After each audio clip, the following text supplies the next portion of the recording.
Pamamaraan kung paano gumawa ng soya milk. Isa ito sa mga paborito ko. Unang-una, ibabad ang beans sa tubig, magdamag.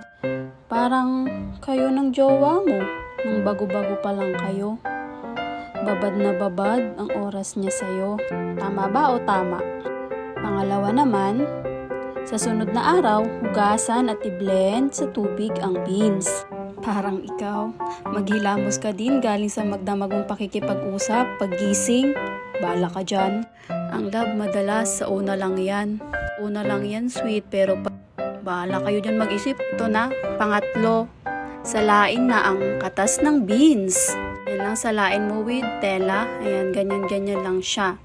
Salain mo din ang ugali ng jowa mo. Wag lang yung gusto mo, dapat good sides niya. Naku po, di kayo magtatagal kapag good sides lang ang hinanap mo sa kanya. Pagpagin mo lang din yan, wag mo nang isipin yung sinasabi ko, basta panoorin nyo na lang kung anong ginagawa ko. Dapat nga, pigain na ang tela para lumabas lahat ng katas.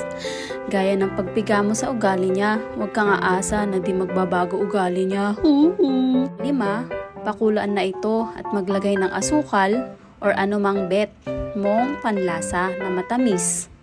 Strawberry or any flavor, chocolate or milk or anything. Sa lab, di pwedeng puro sweet lang. Abay, kumayod din kayo. Di kayo mapapakain yan.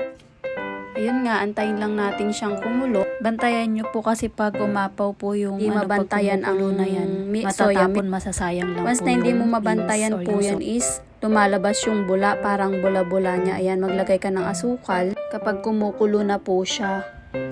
Ganyan lang po gumawa. Ayan ng napakadali lang pong kasimple. Kaya nyo lang din, pwede din siyang ayun nga, tapos na. Yan na yung thank you for watching. Salamat!